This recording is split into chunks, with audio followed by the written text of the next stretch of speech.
ni dans l'habillement, ni dans les cheveux. Chez Nehemar, voilà, comme il est écrit dans le passage, donc vous ne devez pas vous comporter selon les goïms. Et donc dans leur chemin, vous ne devez pas aller. Garde-toi de peur de tomber dans leur chemin. Donc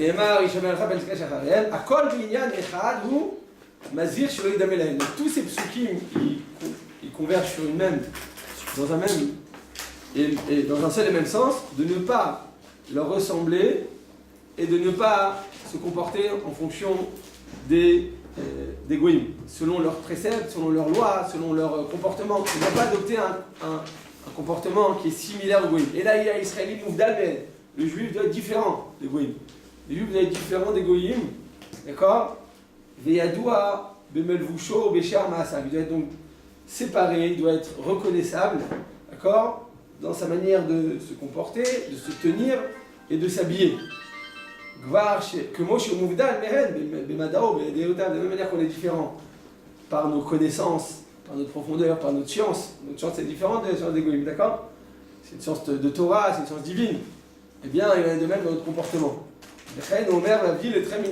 Dieu nous dit, je vais vous séparer des goïms. Moi, Hachem, je veux vous séparer des goïms. Celui qui se comporte comme ceci, il sera passif de punition et de flagellation à 40. C'est-à-dire il devra être puni à 40 coups de bâton à l'époque de la Torah, à l'époque du Beth Amikdash et du Sanhedrin. Il y a une personne qui faisait un acte, s'il transgressait l'interdiction de la Torah, alors il y avait certaines punitions. Si c'était même une interdiction des Rabbanan, d'ordre rabbinique, eh bien, certaines interdictions des Rabbanan qui sont graves, donc ça fait partie. Eh bien, c'est aussi de la Torah, parce que t'as pas le droit de te comporter comme eux, donc on a vu 4 psukim de la Torah. Eh bien, il est Chayav Malkut Arbaï, donc il sera passible de flagellation. Et donc, c'est la raison pour laquelle, eh bien, il doit être vigilant. Donc voilà une interdiction supplémentaire. Quand on n'est pas de Tsnuot, quand on ne se comporte pas selon les lois de la Tsniout, eh bien, on ressemble aussi par cette action au Goïm. Tête, il rote de sa faute, Mikoram Benavi, page 23 donc. D'accord, donc de nombreuses halachot, elles prennent source, Mikoram Benevoit Ishayahu. Elles prennent source dans la prophétie de Ishayahu. Ba iskir et troser atziniut, qui est achad agormé chorban bet Amikdash. Donc Ishayahu, donc il va parler de la destruction du Bet Amikdash. Il parle du chorban et il nous dit là-bas qu'une des raisons pour lesquelles le Bet Amikdash a été détruit, une des raisons, eh bien tout simplement, c'est par le manque de tziniut. Donc voilà, vous avez compris que ce livre, il ne parle pas donc des détails de la halacha, il parle d'abord de Mékor, de la source. Il amène les psukim dans la Torah, dans le Navi, et après on se rend compte que finalement c'est pas juste une rabbinite qui te dit fais attention à telle chose. Le métier en Beddin, une femme qui m'appelait, qui s'appelle Shemesh, qui avait une école dans laquelle la directrice elle vient, elle me dit avec un sac de lait, prends un sac de lait, elle le met en dessous du genou, elle dit voilà, ta jupe elle doit descendre en dessous du genou, la grandeur d'un sac de lait. Je dis, c'est beaucoup un sac de lait, non? Ça fait beaucoup quand même, ça fait au moins ça, non? Ils sont quand même un sac de lait, peut-être qu'ici ils sont réduits pour. Hein? C'est grand, hein? C'est comme ça, moi, non? Mais on n'a pas besoin de faire tout ça en dessous du genou. Bon, en tout cas, voilà, la directrice à l'entrée de l'école, elle prend ce sac de lait et elle le met en dessous du genou et dit voilà, ta jupe elle doit arriver à cet endroit. Et là, je pense pas qu'on peut tellement construire une personne de cette manière parce que ça, comment dire, c'est plus choquant qu'autre chose que ça d'arrêter sur des détails. Donc c'est bien de voir la source. On parle de la grandeur et de la beauté et de la notion dans sa noblesse. Et après, voilà, effectivement, après il y a une application. Mais c'est à tout mettre sur l'application et sur ces détails qui, comment dire, tout résumé en un sac de lait, je pense que c'est pas très spirituel. Ok, à taille, donc voilà, je vous l'ai promis aujourd'hui, une yesod dans Parashat Hashavua, comme vous avez une semaine dure avec beaucoup de cours et on commence tard le matin, on commence très tôt le matin, donc je vous dis, vous méritez une petite récompense. Donc voilà, je me suis dit, la Torah, c'est le plus beau cadeau qu'on peut donner à une personne, et là, dans la paracha, il y a le yachas, il y a la relation qu'on doit avoir avec l'argent. Quelle relation doit-on avoir avec l'argent? Comment on doit se comporter? On est des Torah, les gens vont faire la volonté de la Kadosh Baruch Hu. Et j'ai vu un yesod, un fondement dans la paracha qui nous parle justement de ça. Quelle est la relation, qu'est-ce que Kadosh Baruch Hu il attend de nous par rapport justement à notre relation avec l'argent? Alors, si vous l'avez déjà fait à votre taille, dites-moi comme ça, parce que c'est juste un prélude. Vous avez déjà parlé de ça? Berger, il en a légèrement parlé, mais il n'a pas vraiment choisi. Ouais, je n'ai pas rentré dedans, mais quand magnifique. Écoutez bien. Le Torah nous dit, donc il y a Yaakov et Esav, donc la fameuse rencontre. Après, on parle maintenant, on parle de Vayeshev, de Yaakov, c'est ça, j'ai suffisamment souffert dans ma vie. Et puis tout petit, déjà dans le ventre, mon frère il mettait des coups de coude dans les côtes, il me disait c'est moi qui ai sorti en premier, c'est moi le premier. J'étais déjà en maroquette depuis la naissance, depuis déjà la grossesse, il était déjà en maroquette. Il sort du ventre, Esav, c'est un rachat notoire, Yaakov, c'est notre sadique par excellence, Tamim, il est discret, il est intègre, il est un âme. Et effectivement, la maroquette se fait de plus en plus grandissante, chacun va prendre son chemin, l'un devient un rachat notoire, l'autre devient un sadique par excellence. Et Yaakov va subtiliser les brachot de son frère, à la demande de sa maman, et 20 ans plus tard, il sort de la maison de Lavan, donc avec toute sa famille, ses femmes, ses enfants, ses troupeaux, ses richesses, il va rencontrer Yaakov et il s'apprête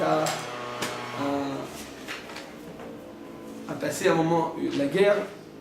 Et voilà qu'après tout ça, je pense que j'ai vraiment souffert toute ma vie comme ça. Après, pendant 20 ans, il s'est fait entourloupé par son beau-père, Lavan, Rachel lui donne Léa, et il va travailler, il n'arrête pas de lui changer son salaire, il ne veut jamais le payer. Il a beaucoup souffert, il s'est sauvé de son frère, il n'a pas vécu à la maison, il n'a pas dormi pendant 14 ans, il n'a jamais goûté, le Taram Shina, il n'a jamais goûté le sommeil. Il arrive maintenant à plus de 100 ans, il s'est dit bon, il est Yaakov, il lui cache la chemise des Shelvar, il a dit maintenant, je pense que je mérite un repos. Moi, le repos du juste, j'ai un repos mérité, je veux goûter au repos. Le repos il dit, Loda ilahem la tzadikim, sera chez la Tidlavo, est-ce que les tzadikim n'ont pas suffisamment de mérite et de salaire avec tout le Gan Eden qu'ils vont avoir. Les Gan Eden, c'est le bienfait et les plaisirs éternels pour l'éternité. Et puis le goût de ce plaisir, c'est pas comme un steak ou un plaisir matériel, qui est passager, c'est éternel. C'est-à-dire que même le goût, il est infini. Le bonheur, on arrive à l'apogée du bonheur. Plus personne ne se retient de prendre du bonheur à Sourba à la Mazé. Tu te retiens, tu fais attention. Tu ne mets pas ta beauté en avant. Tu fais attention à ne pas tourner tes pensées, ton regard, tes connaissances. Tu te retiens. Ils m'ont saoulé, je peux pas, je me sens étouffé. Après, tu vas dire, c'est étouffant la Torah. Plus tu te gardes, plus tu vas voir la bas, tu vas mériter le bonheur éternel. Parce que ce qu'on ne prend pas, on l'a mazé. Ce qu'on n'est pas choté, ce qu'on n'arrache pas. Kadosh Baruch Hu, il nous a déjà décidé, il a déjà, avant notre naissance, eh bien, il a déjà fixé le quota de bonheur qu'on devait ressentir sur Terre. Chacun, il est venu sur Terre avec son quota de bonheur, d'épreuves, de souffrance et de joie. On a tous, chacun, comme on dit, je crois qu'il y a une expression en français qui dit chacun vient avec son sac, non, avec sa bedasse, comme on dit un mot comme ça. Ça veut dire que chacun vient avec son sac d'épreuves. Donc, le nombre d'épreuves, le nombre de difficultés, le nombre de simra que tu vas avoir dans ta vie, d'accord? Bien entendu, la simra à l'intérieur, je parle extérieurement, par rapport aux épreuves extérieures. Une personne peut être au camp d'Auschwitz et sentir le bonheur. Elle peut être dans sa maison sur la plage et sentir malheureuse, n'est-ce pas? Parce que le bonheur est à l'intérieur. Je parle pas de ça, je parle que les situations extérieures, les souffrances et les joies, eh bien, elles sont aussi des barakadosh Baruch Hu. Et alors, eh bien, ce que tu prends, Béissour, ce que tu prends, tu arraches, tu dis bon, j'ai envie de prendre un peu plus de plaisir, j'ai envie de me reposer un peu plus, j'ai envie de faire des choses qui ne sont pas encore destinées maintenant, eh bien, Chazvé Shalom, eh bien, ça nous fait perdre le vrai bonheur qu'on aurait dû d'abord ressentir dans ce monde, parce que ce qu'on ne prend pas Béhéter, quand ce qu'on ne prend pas Béissour, bien on le recevra Béhéter, donc le même bonheur, tu aurais dû le ressentir dans des situations permises, d'accord, dans telle et telle situation, donc une personne va voler pour pouvoir profiter de quelque chose, finalement elle ne va même pas en profiter, et elle aurait dû l'avoir, parce que c'est Kadosh Baruch Hu qui décide, elle aurait dû l'avoir de manière permise sans voler, mais elle n'a pas été patiente. C'est la même chose, tu parles avec un garçon, tu sais très bien que finalement, avec ton mari, le bonheur que tu vas avoir, tu vas le perdre, comme ça il dit Rav Shach, chaque chose qu'on prend Béissour, on le perd Béhéter, c'est-à-dire que ce même quota, on doit l'avoir quoi qu'il arrive, le même quota de souffrance, de malheur, de bonheur, de sentiment de joie et de plénitude, tu aurais dû le ressentir quoi qu'il arrive. Si tu décides de prendre Béissour, eh bien quand le moment est venu d'en profiter Béhéter, tu ne pourras plus en profiter. Pourquoi? Parce que tu t'es déjà octroyé. Donc après, ce bonheur, il se retourne contre toi. Et ça, je parle pas du Olam Haba, parce que le Olam Haba il est infini. Là-bas, tout ce qu'on s'est retenu, Olam Hazé. Des fois, les gens ils disent, oh là là, les religieux avec votre chapeau, votre tribal, vos trucs en plein été. On a de la peine pour vous. J'en fais pas, Olam Haba. Avec tout ce que je me suis protégé, Olam Haba, je serai sous le soleil des cocotiers du Gan Eden pour l'éternité, pendant que les autres, eh bien, ils seront, ceux qui ont beaucoup profité, Olam Hazé. Malheureusement, ils auraient été Olam Haba. Et donc, j'ai pas dit qu'il faut pas profiter une fois de plus. J'ai pas dit qu'on doit souffrir et chercher des souffrances. C'est pas du tout le but, au contraire. C'est toujours être Bessimcha, toujours bien se sentir dans sa peau, toujours faire ce qui est nécessaire pour notre bienfait personnel. C'est très important. Tu as besoin de faire du sport, d'écouter de la musique, de faire des choses qui te distraient. C'est très important, c'est pour ton équilibre personnel. Mais venir là, passer maintenant au Issour et de prendre l'artof des Issour, d'octroyer, de te prendre eh bien, des plaisirs qui sont interdits, mais très là. Olam Hazé déjà, tu vas faire. Pas Olam, j'en parle même pas, mais Olam Hazé. Eh bien, Kadosh Baruch Hu, il a dit à Jacob, il a dit Lo dai lahem la tzadikim, asachar shemechake la olam haba. Ça suffit pas. Tu vas avoir un plaisir. Tu vas avoir une nachala bli betzarim, toi Jacob Avinu. Tu es le représentant de la Torah sur terre. Tu vas profiter pour l'éternité. En plus, tu veux kiffer Olam Hazé. Bikesh la shevet beshalva. On a l'impression qu'il voulait se dorer sous le soleil du cocotier. D'accord, et boire un petit coca comme ça avec la fameuse trousse de citron de je sais plus qui. D'accord, avec le couteau là, d'accord. Et comme ça, il veut profiter maintenant, ça il a suffisamment payé. Et cela, mais quand même, non, c'est pas ce qu'il voulait faire. Il voulait acheter des Beshalva, pas pour profiter, pas pour kiffer, pour pouvoir étudier plus de Torah, pour pouvoir s'investir plus dans la Torah. Il était toujours Betirdot, il se sentait toujours, comment dire, Nirdaf, il était toujours poursuivi, poursuivi, bravo. Khadak de voir Khadak. Cette fois en premier coup, vous l'avez vu. Et donc, Bevadaï, que c'est pas pour ça qu'Yaakov Avinu, il a demandé la chevet de Beshalva. Et là, pour étudier la Torah, pour grandir en Torah, pour pouvoir encore plus faire. Quand tu me donnes des moyens, je peux encore plus faire de Torah, transmettre, donner, c'est pas pour moi. C'est pas pour la chevet de Beshalva, c'est pas pour aller à l'hôtel 5 étoiles. Le Chol il dit, écoute mon fils, tes occupations ne doivent pas être de profiter.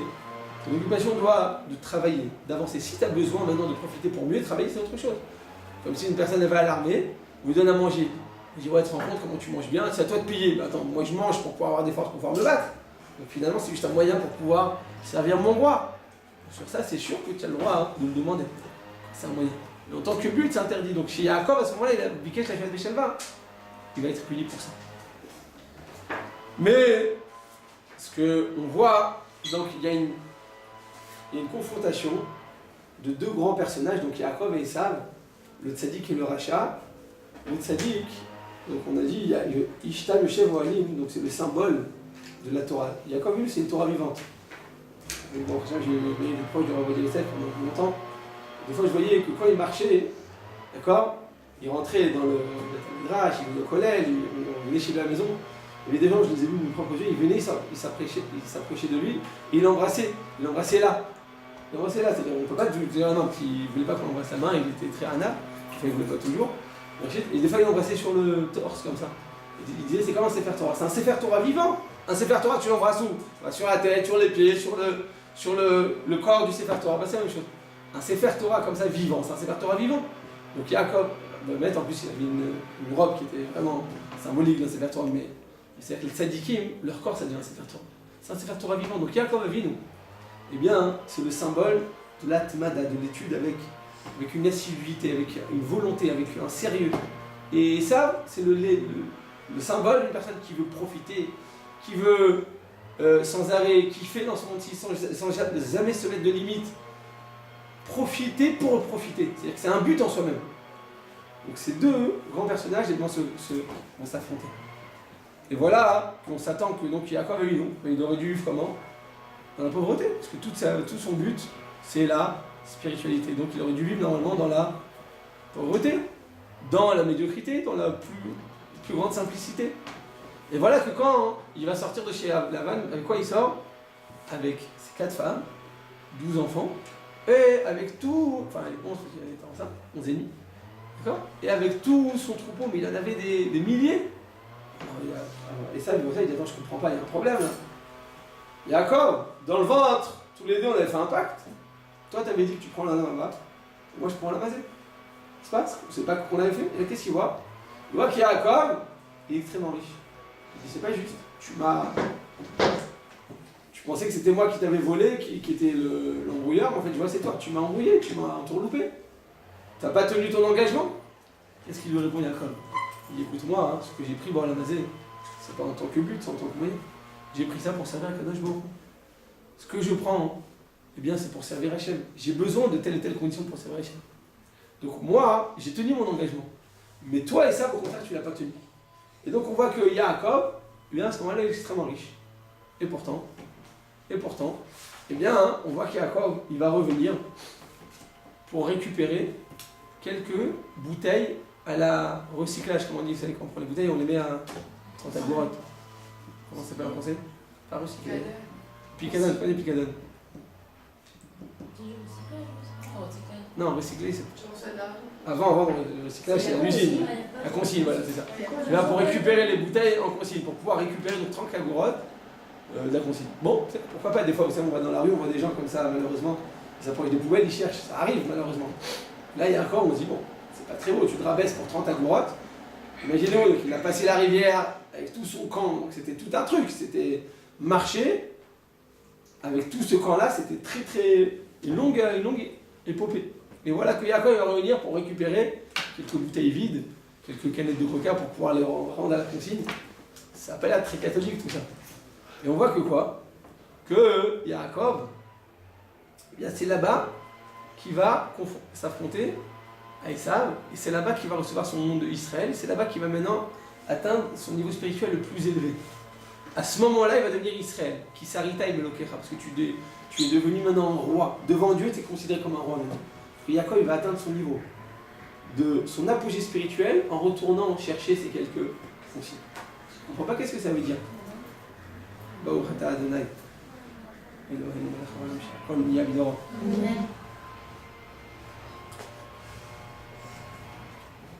On ne comprend pas exactement qu'est-ce que ça veut dire. Bon, alors à moins qu'on lise Obélix, Astérix Obélix en Mésopotamie, page 37 là-bas dans le Tosfot en bas à droite. Obélix il dit à, je ne sais plus comment il s'appelle, à Josué, vous n'êtes pas très, il dit c'est pas cher, il dit quoi, c'est pas cher, vous n'êtes pas prêts de vos recettes. Si on dit que tous les juifs c'est des radins, bon, on comprend là pourquoi Jacob non. Il va s'arrêter et retourner pour quelques consignes. Mais en fait, alors, ce truc il disait, pourquoi les goïms ils disent qu'on est radins? Il dit parce qu'en réalité c'est une qualité principale. Un Israël sont rachmanim. Tu peux reconnaître un juif sur sa rachmanout. Baïchanim. Le visage, on a toujours honte sur le visage. Comment on reconnaît une fille de séminaire? Plus elle a honte. Là, je suis en train de parler à une fille qui va faire un chidor dans quelques heures. Pour son premier chidor, elle me dit mais je suis mort non, je mets juste quoi devant. Vous avez honte? Pour le garçon, c'est le meilleur signe que vous êtes une femme parfaite. Parce que la honte chez une femme, c'est le plus beau cadeau qu'elle peut donner à son mari. C'est-à-dire qu'elle n'a pas de chutzpah. On en a parlé tout à l'heure de toupé. D'Atmoshe Israël. Pourquoi on perd la k'tuba? Parce que c'est du toupé. Tu te mets en avant, tu mets ta beauté. En évitant aux yeux des étrangers. Ça, c'est du tout PC de la chutzpah. Quand de la chutzpah, tu ne reçois pas ta k'tuba. Parce que c'est pas le but d'une femme. Le but d'une femme, justement, la beauté d'une femme, c'est justement cette honte. Cette boucha. J'ai pas dit qu'elle doit rester pendant 3 heures comme ça et mettre sa tête comme une autruche. Bon. D'accord, relaxe-toi. Là, je viens de donner à une élève, qui est partie en France, je lui ai donné un conseil. Je lui ai dit, tu sais quoi, avant d'aller au Shidour, vous prenez un verre de kidouche, vous faites Sabri Maranan, et vous buvez un verre d'un coup. Je me dis, ouais, pourquoi? Parce qu'après, vous allez avoir un peu la tête qui tourne, vous allez être sympathique pendant le Shidour. Comme ça, vous n'allez pas avoir honte. D'accord, mais ça, il ne faut pas faire ça. Hein. Mais en tout cas, eh bien, la honte, au contraire, c'est une ma'ala. Pour une personne du Ham Israël, et surtout pour une fille, c'est une ma'ala. Parce que c'est la honte qui préserve une personne de fauter. La honte, c'est une sorte de ceinture de sécurité. Dans la voiture, la seule chose qui te sauve en cas d'accident chez Mishmor, c'est la ceinture de sécurité, ça peut te sauver la vie. Et bien la honte, c'est ça ce qui sauve une personne de fauter. Alors, surtout une fille, quand elle a la honte sur son visage, alors elle va mettre maintenant une limite. Justement, elle va montrer qu'elle n'a pas passé les limites dans sa vie, en fonction justement de la boucha qu'elle a sur son visage. Et donc la boucha, eh bien, c'est le plus beau cadeau, et au contraire, il faut la préserver. Alors j'ai pas dit que maintenant il faut plus, on ne va pas devenir handicapé non plus, d'accord? Il faut passer le cap, mais dans les premières bouchottes, eh bien au contraire, c'est le meilleur comportement, hein. Alors justement cette boucha. Et voilà que Yaakov Avinu en bataille, il va retourner pour récupérer ses pachim ketanim, ces petites consignes, ces petites bouteilles vides, ou ces quelques résidus, pour pouvoir après les vendre au poids et en tirer quelques centimes. Oui, il va faire ça pourquoi? Parce que Yaakov Avinu, eh bien, tout simplement, il nous dit que l'argent qu'une personne reçoit, si je l'utilise comme un but, comme la plupart du monde dans lequel on se trouve, les gens, pour eux, c'est leur but. Quand je vois des gens en France, ils me disent qu'est-ce que tu fais? Je dis, je suis médecin, je suis docteur, je dis, bien, qu'est-ce que tu fais dans la vie? Je voulais dire dans la vie spirituelle, t'étudies quoi? Qu'est-ce que tu fais comme mitzvot? Quelle est ta qualité principale? C'est ça, qu'est-ce que tu fais? Ta maroute, je te demande pas sur ton enveloppe matérielle, c'est important aussi, mais c'est pas le plus. En général, toutes les personnes à qui tu demandes, qu'est-ce que tu fais? D'abord, on parle du travail, n'est-ce pas? On sait tout savoir dans cette question. Mais on devrait demander, quand on dit qu'est-ce que tu fais dans ta vie, dans ta vraie vie spirituelle, où tu en es, dans ta Torah, dans tes mitzvot, dans ta tfila, dans ta yirat shamayim, dans ton chesed, combien tu sais faire du chesed? C'est ça que tu peux voir la vraie grandeur d'une personne. C'est ça, quand on demande à une personne qu'est-ce que tu fais, c'est la première chose qui devrait lui sauter à la tête, quand on a les vraies valeurs des choses. Et donc Yaakov Avinu vient nous dire qu'en réalité, eh bien, il a le yachas, la relation qu'il a avec l'argent, elle est comme ça.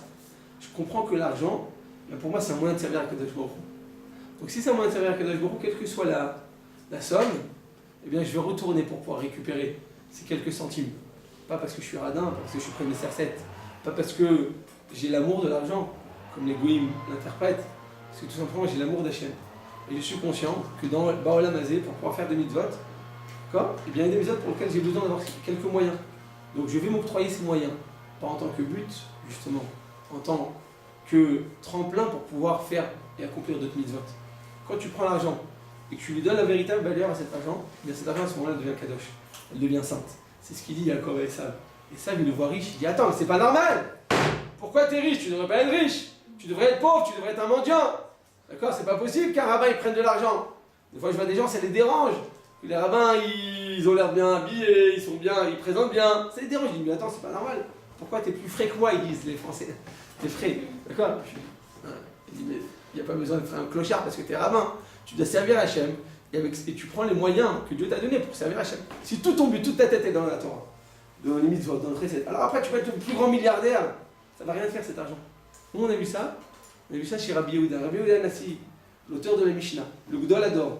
Le Rambam nous dit que la Torah elle aurait dû être donnée par lui, tellement il était grand. Il n'y avait pas une personne aussi grande en Torah et dans le rang social. Il était extrêmement grand, extrêmement riche, extrêmement puissant. Il avait même un siège à Rome, dans le Sénat de Rome, tellement c'était un homme d'une grandeur, même humainement parlant, eh bien il était inégalable.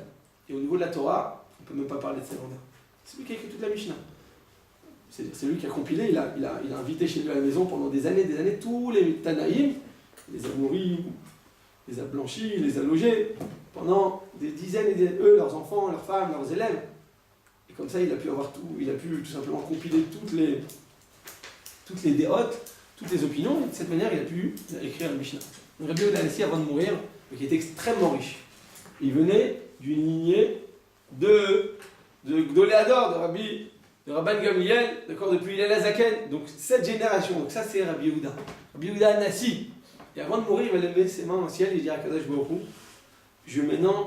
je jure que de ma vie, j'ai jamais profité de ce qu'il y a eu dans sa maison. Il était donc dans un palais royal. Sur sa table, toute l'année, il y avait les chazeret. Chazeret, c'est quoi? C'est une sorte de plante ou de légume qui est très rare. Vous savez, comme un fauchon. Vous savez, vous allez à Fauchon. En général, quand on sort de Fauchon, on est fauché. D'accord? Et donc, à Fauchon, toute l'année, tu as tous les fruits et légumes possibles du monde entier. Eh bien, chez Rabbi Yehuda, sur sa table, toute l'année, eh bien, il y avait des fruits hors saison. C'est-à-dire qu'il était milliardaire, multimilliardaire.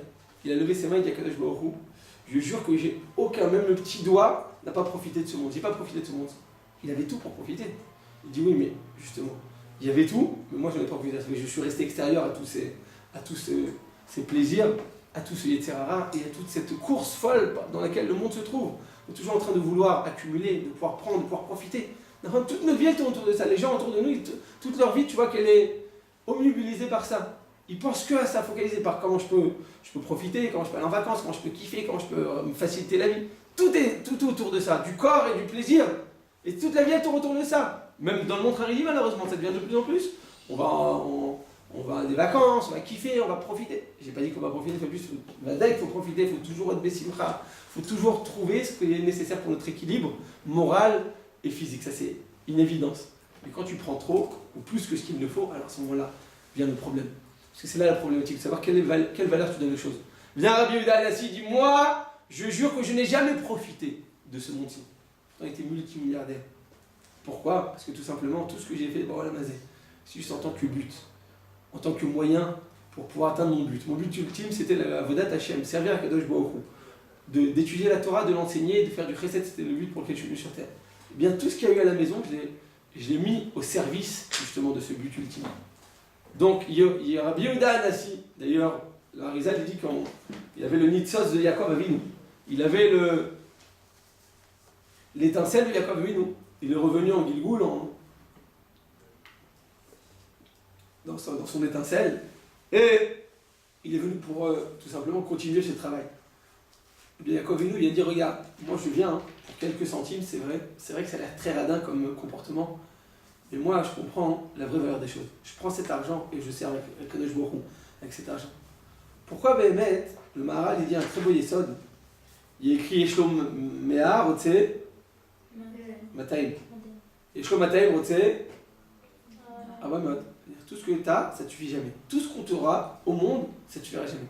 Tu as 100, tu veux 200. Tu as 200, tu veux 400. Tu as 400, tu veux 800. C'est comme ça. L'être humain, Kadosh Baruch Hu, il a créé ce besoin, cette ta'ava, d'accord, qui est de ne jamais se suffire de ce qu'on a. Je veux dire, on n'est pas des animaux.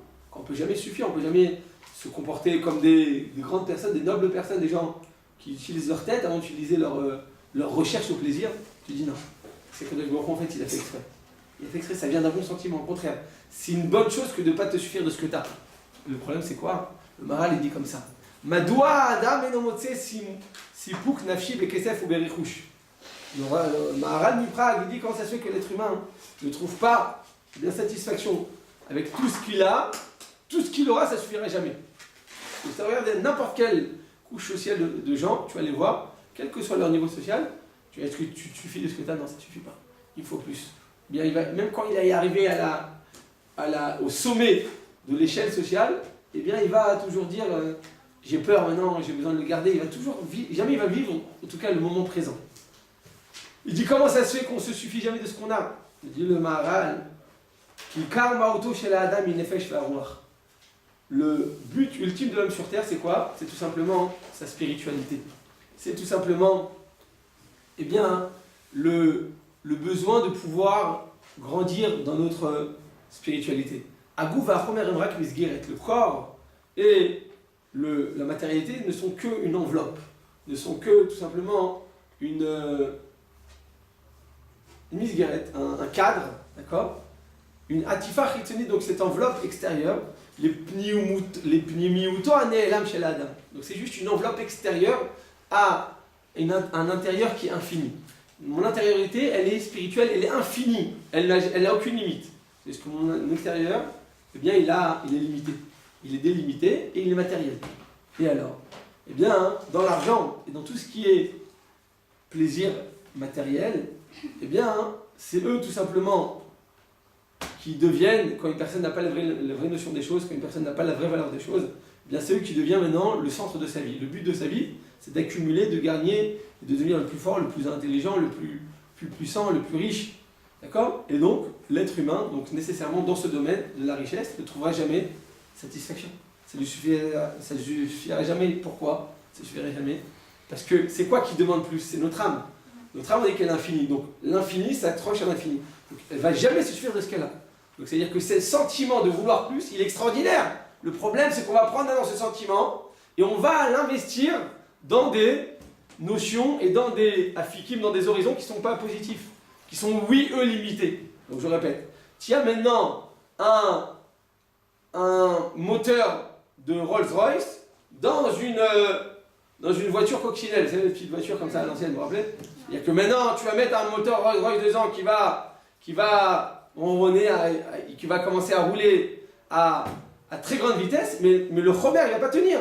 La voiture, il va tellement rouler vite que tout va se décomposer en roulant. Bien, c'est la même chose. Kadosh Baruch Hu, il a mis en nous eh bien, un potentiel qui est infini. Cette âme, cette neshama, elle a une volonté, elle a une soif infinie, parce qu'elle tend à l'infini. Mais le corps, il est fini.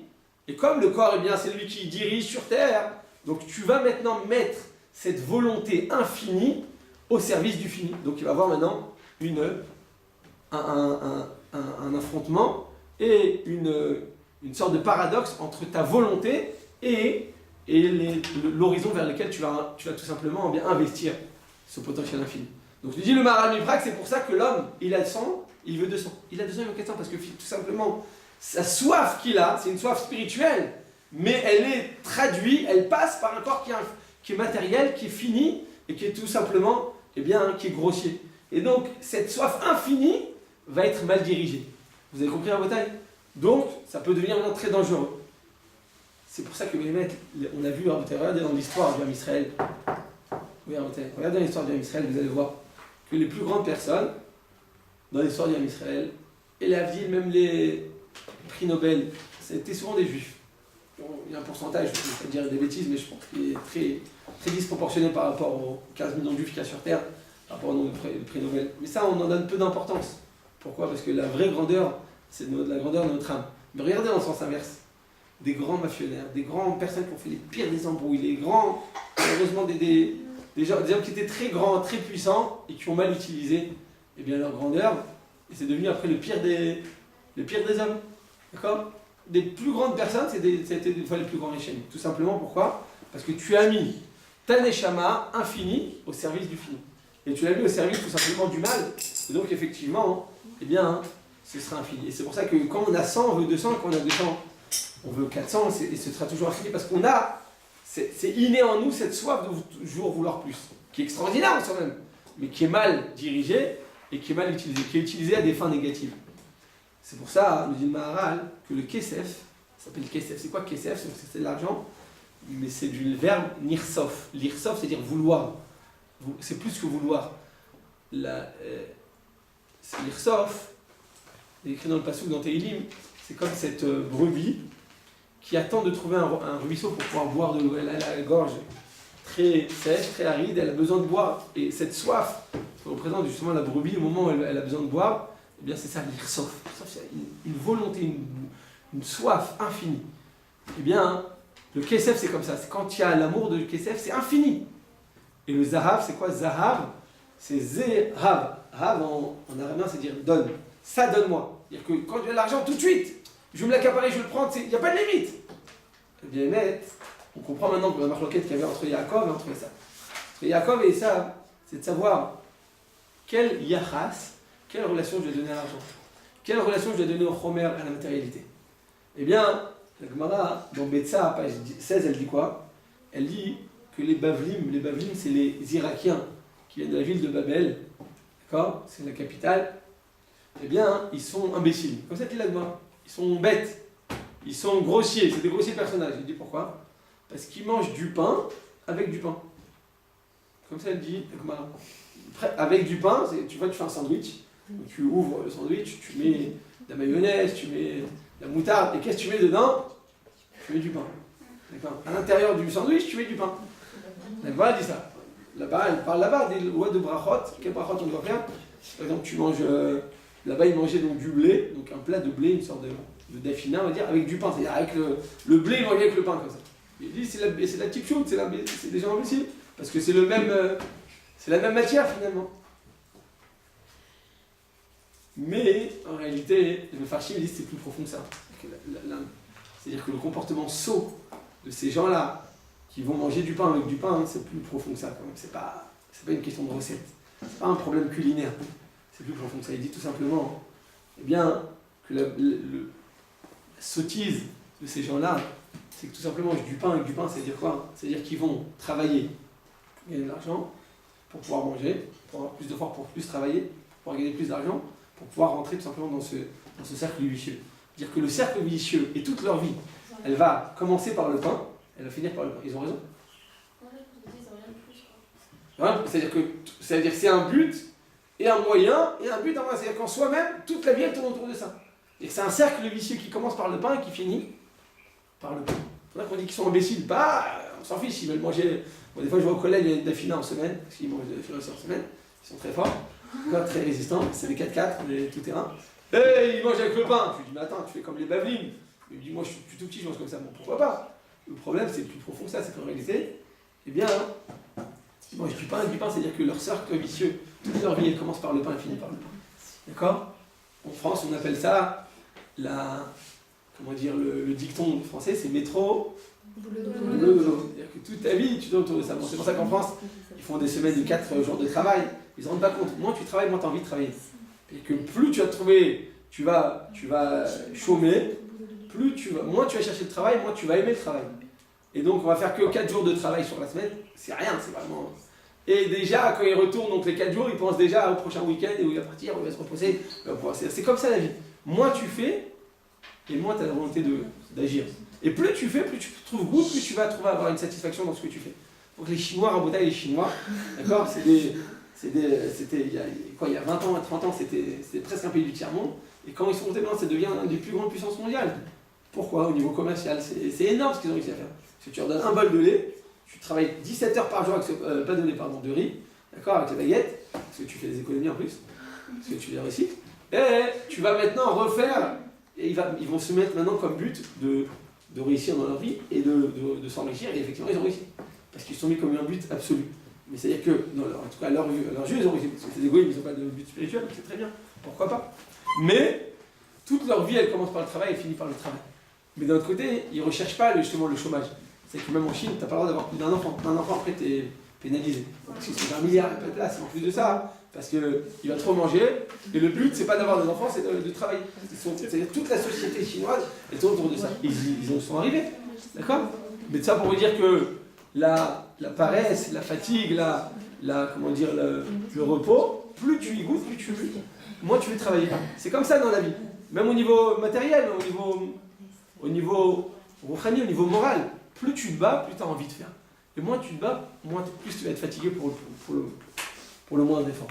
Et donc, tout simplement, eh bien, la Gemara veut dire que ces Bavlim, ils sont imbéciles parce que toute leur vie, elle tourne autour de ce pain, de cet argent, et en tant que but et en tant que moyen.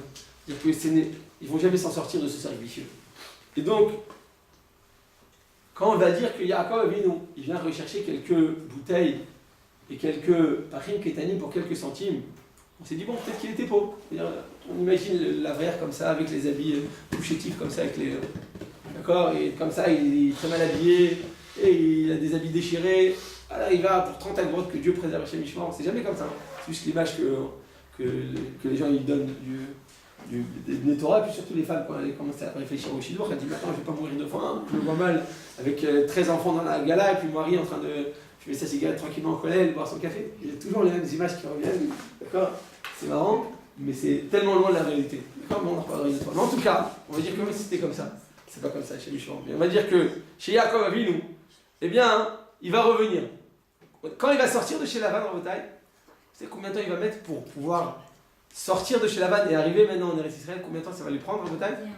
Combien? Non, juste pour sortir une fois qu'il est resté 20 ans chez Lavan. 7 ans pour Rachel, 7 ans pour Léa et 6 ans pour son bétail. Donc 20 ans il est resté là-bas.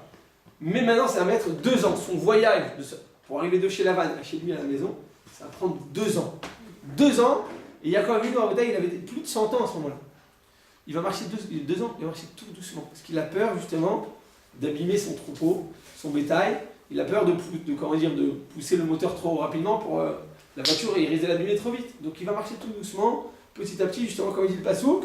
Atzon va bakar alot alay vedafkum yom echad ou metu kol atzon. J'ai peur qu'en allant trop vite, il risque de mourir. Il risque de faire une syncope et de faire une crise cardiaque. J'ai peur que ma vache, eh bien, le prenne mal. Donc je vais aller tout doucement. Et pendant 2 ans en bétail, il va marcher tout doucement. Il va perdre 2 ans de sa vie pour garder son bétail. Ça a l'air d'être assez avide comme comportement. On parle de Gdolador, du plus grand des Avot Akdoshim, et on voit que pour l'argent, quand même, il est très vigilant. Il retourne pour prendre quelques consignes. Il va marcher tout doucement pour pas trop abîmer son bétail. 2 ans de ta vie, tu vas perdre pour... moi, j'aurais été là-bas, je vais partir en courant, j'allais dire, écoutez, envoyez-moi un mail quand vous arrivez à la maison, et on se rencontre. Mais je ne vais pas marcher pendant 2 ans avec vous, je deviens fou. Non. Il prend tout son temps. Et il va maintenant nous montrer qu'en réalité, eh bien, tout simplement, il est extrêmement riche, c'est vrai, à ce moment-là, mais il a plus de 100 ans, mais malgré tout, il a peur d'abîmer justement les biens matériels que Dieu lui a donnés. Pourquoi? Parce qu'en réalité, il n'y avait pas de stira. C'est pas parce que tu es grand en Torah que tu dois dire maintenant, bien, obligatoirement, je n'ai aucun rapport avec la matérialité. Il y a quand même un rapport, mais ce rapport, il doit être le même rapport que Ikar et Tafel. Que l'essentiel, et le secondaire. C'est quoi l'essentiel dans ma vie? Yaakov Avinu, c'est vrai qu'il était c'était un géant, mais à côté de ça, il a voulu prouver quelque chose que quoi? Que si maintenant l'argent je le prends pour pouvoir servir Hachem, je le prends en tant que moyen, je vais maintenant avec cet argent pour pouvoir faire plus de tzedaka, pouvoir acheter maintenant des tashmish kodesh, des livres, des tfilines, des mezuzot, je vais pouvoir donner, d'accord, je vais pouvoir faire beaucoup de choses avec mon argent, et bien à ce moment-là, tout simplement, eh bien je vais accomplir ce que Chachamim nous disent que tzadikim, mamonam chavivim, yoter migufam. L'argent des tzadikim, il est plus important encore que ils donnent plus d'importance à leur argent qu'à leur corps. Je veux dire, ça a l'air de très, très bas comme comportement, ça a l'air de très radin. Je te dis non. Parce que les tzadikim, ils ont compris la vraie valeur des choses. En plus, ils n'ont jamais volé pour pouvoir s'octroyer, pour pouvoir s'accaparer ces moyens matériels. Mais c'est surtout qu'ils l'ont pris maintenant comme étant un moyen pour servir Kadosh Baruch Hu. Donc maintenant, avec cet argent, je vais pouvoir servir Hachem. C'est pour ça que tzadikim, chavivim, alehem, mamonam, yoter migufam.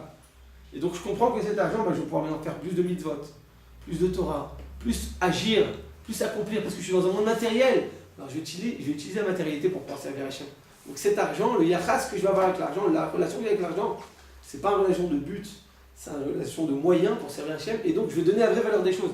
Et c'est pour ça que extérieurement on dirait que je suis radin, mais tout simplement je vais servir tout ce qu'Hachem m'a donné, je vais le mettre au service divin. Et c'est ça, la marloquette qu'il y avait entre Yaakov et entre Esav. Et ça, pour lui, toute la matérialité, c'était que kiffer, que profiter, c'était un but en soi-même. Donc il ne comprend pas, il dit attends, Yaakov, t'es très radin. Tu retournes pour quelques agourottes? Oui. Pour quelques centimes, je suis prêt à retourner parce que je sais que je peux faire plus de mitzvot. Et on raconte que Chazon Ish, il était parti à la plage, à Tel Aviv, bien entendu, une plage séparée. Et il était parti avec quelqu'un qui l'accompagnait pour des raisons de santé. Vous savez que même le Rav Wosner, jusqu'à l'âge de plus de 90 ans, il faisait de la piscine, de la natation. Plus de 90 ans, il continue. Après, il a vécu jusqu'à 102 ans, je crois, 103 ans. Après, il ne pouvait plus tellement. Après, il faisait de la marche. Même à Rav Yosef, il faisait ici de la marche à Arnof. Il faisait tous les soirs, le médecin lui a dit que pour la santé, pour le cœur, les raisons de santé médicale, il devait faire attention à son corps. On n'a pas besoin on n'a pas attendre 90 ans pour faire attention à son corps, tous les jours, faire attention. Mais, une fois de plus, donner la vraie valeur des choses. Donc une fois, la Chazon Ish, il est parti à la plage, et ils vont pour rentrer à la plage à Tel Aviv en été, donc imaginez-vous la chaleur qu'il faisait. Il y avait là-bas 2 endroits pour pouvoir faire le dépôt des habits. Vous savez, à l'époque, ça a plus de 40 ans. Donc il y avait un premier endroit qui était fermé, avec le masgan, avec l'air conditionné. C'est un endroit fermé, donc il n'y avait pas de chaleur, très agréable. Et il y avait un endroit plus à l'intérieur, plus sur la plage, qui était ouvert, qui était pas du tout bien solarisé, non? Ensoleillé. Ouais, ensoleillé. Je voulais dire l'inverse, vous avez raison. Non, mais qui n'était pas justement. D'accord, qui n'était pas imperméable, c'est-à-dire que tout était ouvert comme ça sous le soleil, il faisait chaud, il n'y avait pas de masgan, il faisait comme ça c'était étouffant. Et voilà que donc l'accompagnateur du Rav, du Chazon Ish, il va pour rentrer dans le premier endroit pour mettre les habits là-bas, pour pouvoir se changer à l'ombre, et il voit que le Chazon Ish il continue. Bon, il va avec lui comme ça, donc il était déjà très âgé le Chazon Ish, hein. Il était très très âgé, comme ça il marchait avec sa canne. Et il va au deuxième, et là-bas il va mettre ses habits, et le monsieur il dit mais Koda, je suis désolé là, pourquoi on n'est pas parti là-bas? C'est plus agréable, il n'y a pas de soleil, on va pas mourir sous la chaleur. Il fait une chaleur étouffante, vous êtes âgé. Chazon Ish il lui a dit comme ça. Il lui a dit là-bas, hein, le prix de du premier dépôt c'était un shekel. D'accord? C'était un shekel. Et le deuxième, c'était un demi-shekel. Il dit alors? Il dit avec ce demi-shekel, je peux donner la tzedaka. C'est vrai que je vais avoir chaud, c'est moins agréable, je vais moins kiffer. Mais ce demi-shekel, je peux donner la tzedaka. Je peux utiliser cet argent, même que des sommes modiques. Je peux les utiliser pour servir Kadosh Baruch Hu. C'est-à-dire que les Gdolim et la Torah, ce qu'elle nous demande, c'est justement de donner la vraie valeur des choses. Une fois de plus, pas parce qu'on est radin, surtout pas, au contraire, il faut être très généreux, très très très généreux. Et surtout avec les autres. Sois moins généreux avec toi-même, sois plus généreux avec les autres. Mais simplement, le yachas, la relation qu'on a avec l'argent, c'est d'être comme ça. Et pour finir, on raconte que le Gaon de Vilna, eh bien, avant de mourir, il a pris un tzitzit katan, un talit, et il a commencé à le tenir dans ses mains, et il a commencé à pleurer. Donc il avait le talit dans la main, il l'a embrassé comme ça, il a tellement embrassé, il a tellement enlacé ce talit, il a commencé à pleurer. Et il a dit comme ça, il a dit, Baolam hazeh, je peux acheter une mitzvah tellement importante, tellement chère, pour quelques shkalim. Un tzitzit, un talit, une kippa, ça coûte quoi? 10 shekels, 20 shekels, 50 shekels, 100 shekels. Eh bien, je peux gagner, avec ces 50 shekels, je peux gagner l'éternité. Mais au contraire, Ba'olam Haba, avec tout l'argent du monde, si je serais milliardaire Ba'olam Haba, je ne peux pas acheter la plus petite des mitzvot. Et il a commencé à pleurer. Pour dire que tout simplement, eh bien, à ce moment-là, Ba'olam Haba, on se rend compte de la vraie valeur des choses, mais c'est déjà trop tard. Donc les tzadikim, qu'ils soient riches ou pauvres, eh bien, il montre, il nous prouve que tout simplement, comme Yaakov Avinu a fait, il veut nous prouver que par un comportement, par la vraie valeur des choses, eh bien, on peut donner le RR et l'amour de la Torah et des mitzvot avec un peu d'argent. Et c'est pour ça que maintenant, cet argent, je vais faire plus attention, pas parce que c'est un but et que je deviendrai radin, au contraire, je vais devenir le plus généreux, mais je vais tout simplement bien faire plus attention. C'est ça la marque entre Yaakov et entre Esav. Esav, il dit, mais pas du tout. Si tu profites, profite, kiffe, ne te limite pas. Et Yaakov, il dit non, je suis dans ce montier, mais j'utilise ce montier comme étant, eh bien, un moyen pour servir Kadosh Baruch Hu. Donc à partir du moment où c'est un moyen, eh bien, je vais faire très attention. Et c'est ça ce que la Torah nous demande de faire. Le Vadaï, une fois de plus, de garder les bonnes proportions, et de se sentir bien dans sa peau, et de ne pas commencer à faire des économies de bout de chandelle, comme on dit. Mais quand tu peux eh bien, faire attention, eh bien donner tout simplement la valeur des choses. C'est ça ce que Kadosh Baruch Hu, il attend de nous. Amen.